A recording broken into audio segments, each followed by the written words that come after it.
today we're going to be taking what is in my opinion one of, if not the most beautiful aircraft types to ever lift off of a runway. A couple months ago I reviewed Canadian carrier Air Inuit on a flight with their single 737-300 Classic. Feel free to check that video out first. At the end of that, I set a goal for myself to fly on one of their 737-200s at some point before they retire. But we'll probably have the 200s up until a while, up until at least the 800s go into the Combis configuration to carry passengers, at the very, very least. So you know what that means? Air Inuit 737-200, I'm coming for you. And look at this, I'm a man of my word. First things first, let's take a step back. Why do these 737 Classics even still fly? It's the year 2024! Well, they're versatile for the type of conditions that exist up where they fly, with the type of cargo and passenger flying that they have to do up to their remote areas. A perfect example of this is gravel runways. This aircraft is equipped with a gravel kit to allow that. Anyway, fast forward to the present. The morning of the day I filmed this, my phone screen actually broke and rendered itself pretty much unusable. I use my phone for any segment with my face in it, so this video is just going to be in a slightly different format than what we're used to, and will mostly be filmed by DSLR. That said, I'll still add some of the segments I was able to film before I lost my screen. Alright, enough of that boring introduction. What's going on, guys? Casey Farah here. Today we are back in Montreal, and today's a big day. We're going to capture that beautiful 737-200 once and for all. But first things first, let's get to the airport and check in. I rode to the airport at 06:30 from the hotel I stayed at, but I was only able to spend a few hours there as my portal flight from Toronto earlier that morning landed at 0100, which didn't get me to bed until 2. At this point, any sleep is sleep, and I just wanted to be well enough rested. And mission accomplished, I was. Air Inuit has limited online check-in for its itineraries, so I had to do it in person and at the airport. But when I got to the check-in area, there was a slight problem that had to be taken care of. So, funny story that kind of throws a wrench in things and hopefully shouldn't mess up anything for today too much. So, when I booked this trip, me being the responsible adult that I am, I accidentally booked the return ticket for today on the wrong date. Instead of being today, it's a week from today. And I didn't realize this until a few nights ago. So I couldn't change it, and they're all sorted out of the fare that I booked, so they can't change it from there. So what's probably going to happen is I'm going to go up to the check-in and ask if I can go standby on the inbound flight back here tonight. It should be pretty empty. It's a 76-seater plane with the cargo configuration, so that's pretty favorable out of probably like the 15 or 20 people that'll be on. So here goes nothing. Let's go check in. So I'd like to check in and also get a standby ticket. What are you doing?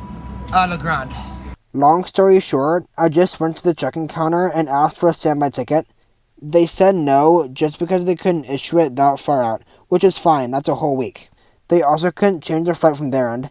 I then called the reservation line to change it, and the guy I was talking to must have been some sort of admin or manager, because it took him maybe all of 15 minutes, because when he was done, everything was changed and sorted out. Alright, good news, just checked my email and I'm officially confirmed on the flight back down here tonight.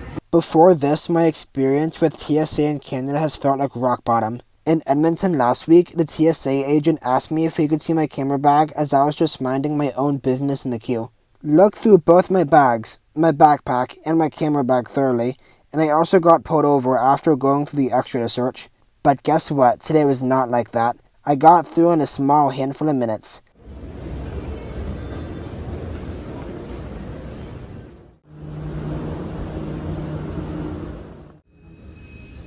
I got to the gate, and it wasn't long before the 737-200 rolled in to be taking us up to Le Grand. The beautiful Charlie Golf Alpha India Golf was delivered to FedEx in September of 1979 as November 204 Foxtrot Echo, then to Arabian American Oil Company as November 715 Alpha in December of 1980, then in 1988 made her way to Saudi Aramco Aviation, Dolphin Air in Italy then took over in December of 2002 as Alpha 6 Zulu Yankee Bravo, and then finally made it to Air Inuit of June of 2007. The 737 Combi we'll be on today is a combination of a freighter and a passenger aircraft with a capacity of 2 cargo pilots and 76 passenger seats. Hey! There's Charlie Golf Foxtrot November from last time. That's the 733 we're on. Full circle moment. Same gate too. Meanwhile, the gate area itself was a little populated. This was almost a full flight with 75 out of the 76 seats filled. Alright, with proper travel fashion, boarding has been delayed about 15 minutes now, but this isn't a repeat of last time. Nobody was at the gate to work the flight, and we were delayed 40 minutes. Someone is there, so hopefully we won't be like last time and board soon and not be as delayed as last time. Aiden!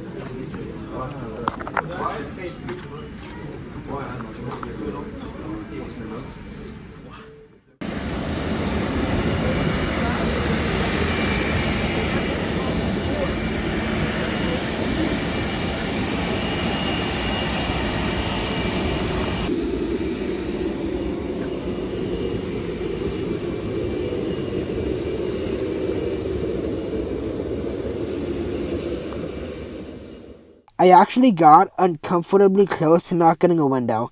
Air Inuit seating method is first come first serve, so don't be like me and check in late for unnecessary reasons. Which number? 8B. 80?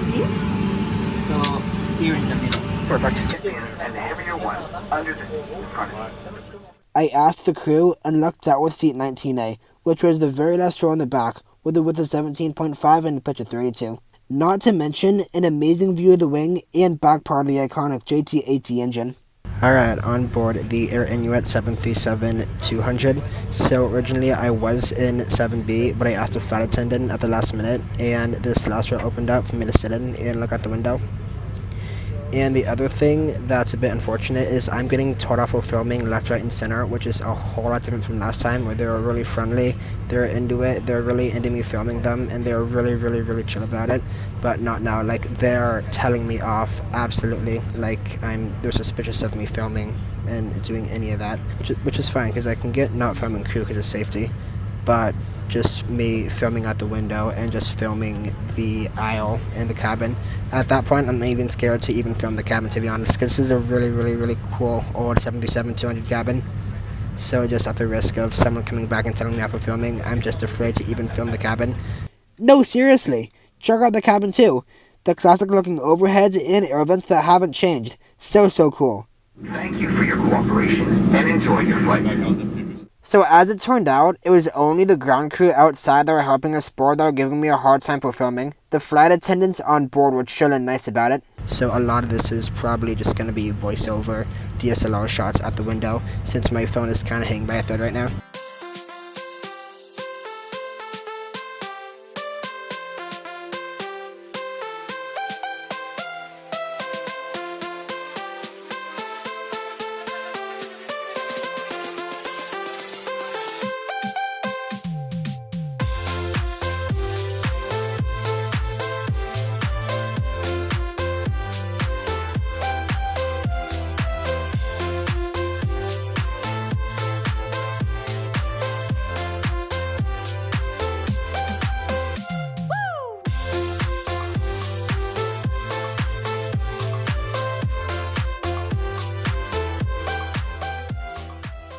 As we lined up for 2-4 right, I was so ready to hear her JT-80 roar on takeoff.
Alright, we are airborne out of Montreal and on our way to La Grande. This flight will last an hour and 15 minutes, cruising at 32,000 feet. In my formal Air Inuit review, I mentioned that there was Wi-Fi that existed on any flight over 30 minutes, so I tried it on my phone. I couldn't tell whether the Wi-Fi was genuinely just not working or my phone was being 99% inoperative and not getting it. I did try it later on my laptop and that didn't work either.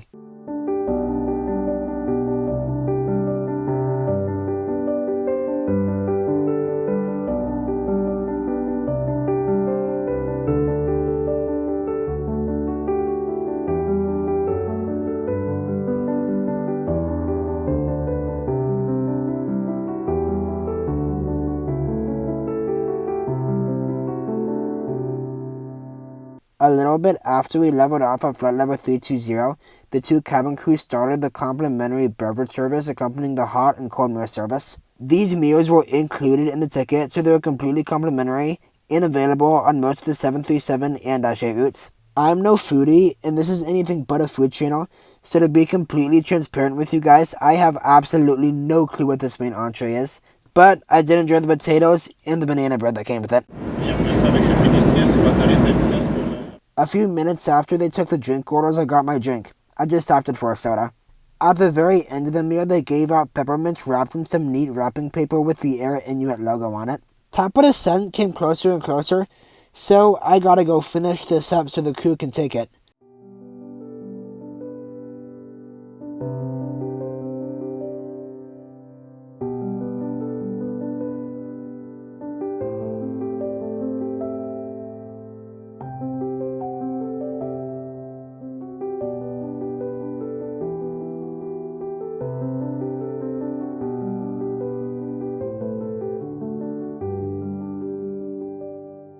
Alright, there we go. I feel the vertical speed taking its dip.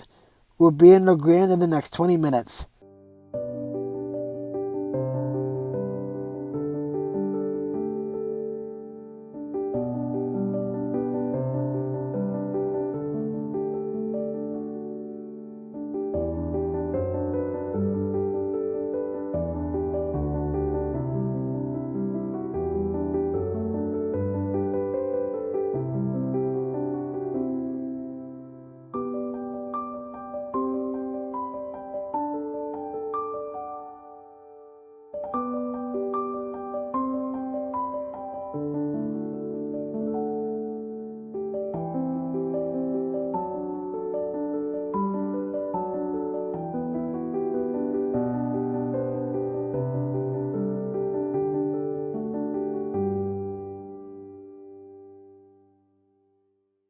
On short final, I was looking forward to seeing those bucket thruster forces in action.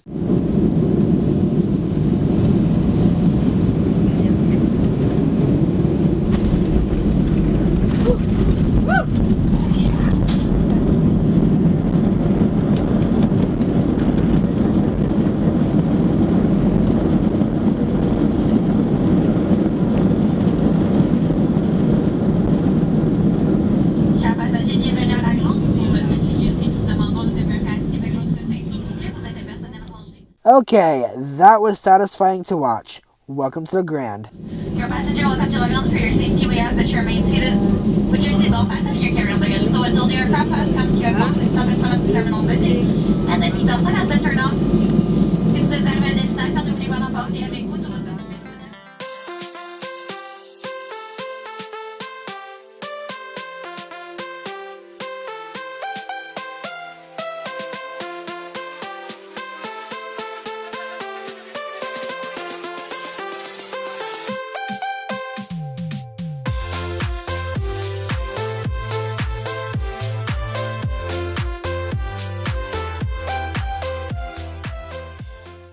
After everyone deplaned, one of the flight attendants asked me what I was doing with my camera, and I briefly explained the flight reviews. After that, though, they offered to have the captain come back and bring me up to the flight deck and show me around. And I think we both know what my response to that was. Hey, Riley. Hey! Nice to meet you. You too! So you want to see the cockpit? I would like to, yeah. Yeah, come in. Awesome, yeah. Yeah, I was on the 300 back in May, so they were able to let me up. Okay. Yeah. So you never been on the 200 before? First time. First time? Yeah. I mean, probably when I was little, but that doesn't count. Oh, yeah. So there it is. 200 cockpit. Yeah. Awesome. So this one is, they put TVs in there, like a Hayfist. It was nicer to see a little more standard cockpit found on Air Inuit's 200. When I flew and reviewed their 300, it was digital analog engine gauges, but with massive avionics for the PFD and MFD. In this one, though, it was good seeing that the old Sperry SP-77 autopilot didn't go anywhere.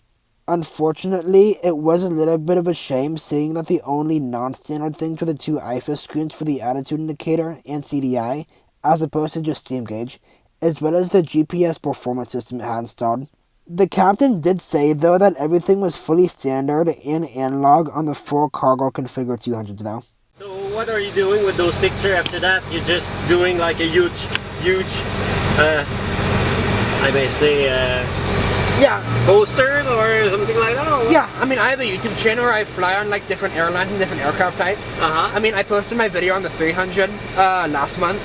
So yeah, in the coming like weeks, I'll post the 200. There you go.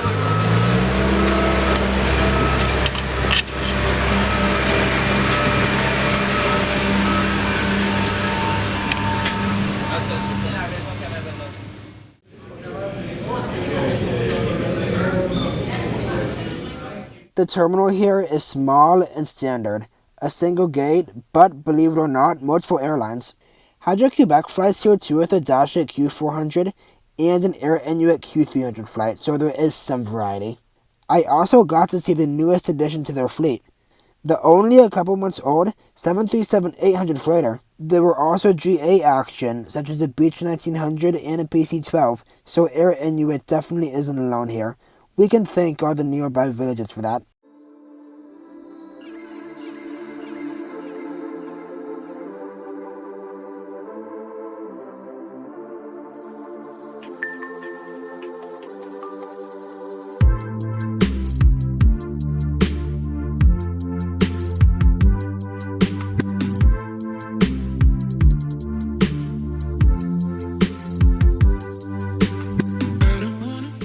The aircraft went to Pavonitak, or PUV, as the locals refer to it, and back. But pretty soon this empty boarding area was starting to fill up with people heading back down to Montreal. As we were almost 30 minutes late heading out of Montreal this morning, that's ominoed all day, and the inbound is also a half hour late, and unfortunately so this outbound.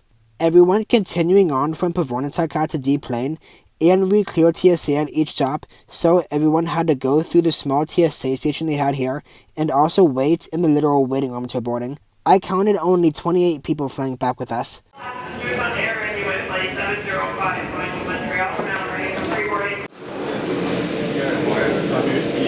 Perfect. Thank you so Awesome. much. It's Go been ahead. fun. I'll see ya. And a few moments later, said boarding time arrived, and it was go time.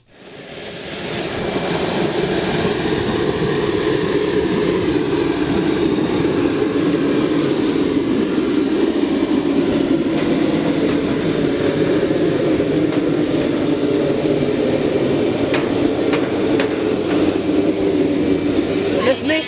It's fine, I remember you. I boarded a seat 7A, which gave a decent engine view, but not so great legroom. This is not a fixed Combi, so unfortunately I could not find any information on the specific pitch. And I'm also not the tallest person, so take that as you will. That you leave all personal belongings in the aircraft and that you follow the crew's instructions.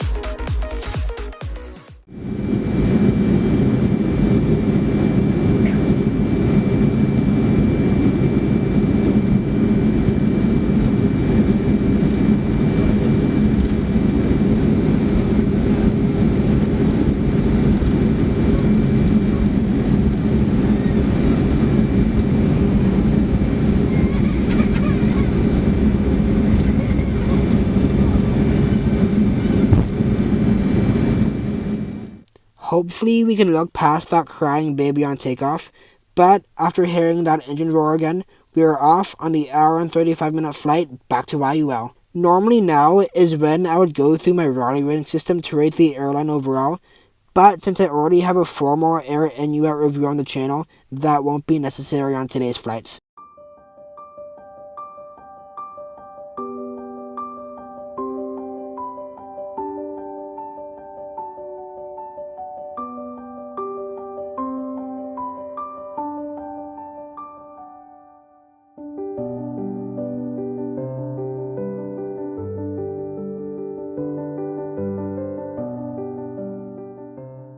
I think I can speak for most aviation lovers when I say that the 737-200 is iconic as it represents the original 737 model as well as just being straight up rare to come across in the 21st century, unless you go out of your way. In reality though, flying on this gem of a bird is just routine for the locals. I spoke to a young couple who were sitting behind me on this flight and they travel between their small village of Salouettes and Montreal, and they make the trip with 2 Twin Otter flights and 2 737 flights each way 4 times a year. And along with that, something I started to notice was almost a third of the passengers were actually Air Inuit employees commuting between stations. Anyway, the hot and cold meals are coming through again. This time, it's either going to be salmon or an egg sandwich. Without hesitation, I had to pick the salmon. Shortly after, I got the same soda from last time from the beverage run.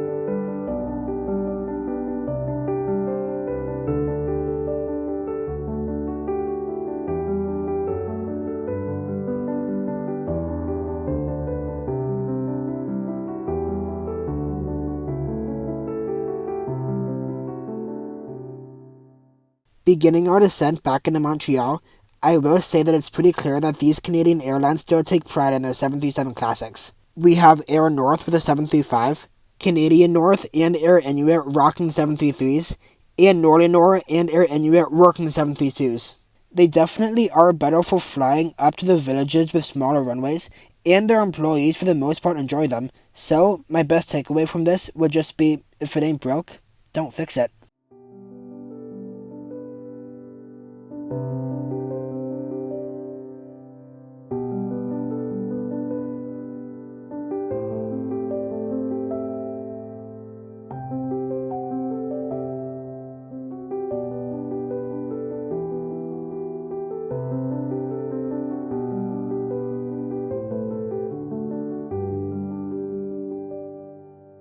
Let me know what you guys thought of this format of flight reviews with less of my face and more voiceovers. Have you ever gotten the opportunity to take a flight on a Boeing 737-200 ever? Let me know in the comments. I hope you enjoyed the video, and I'll see you guys on the next airline. Bye for now.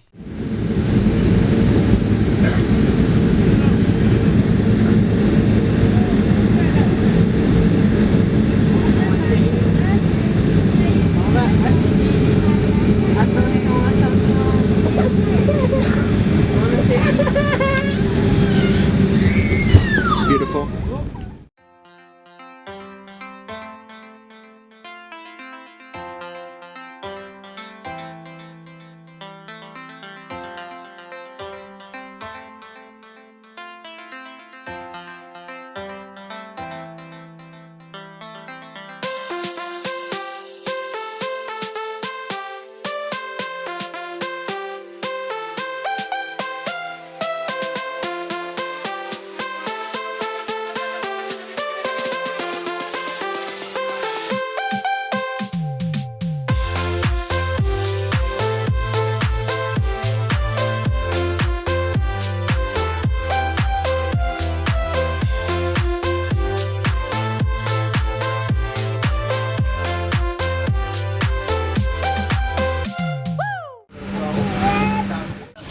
It's been fun, Arcia. Thank you Bye. so much. I hope you enjoy. I did thank you. That was fun.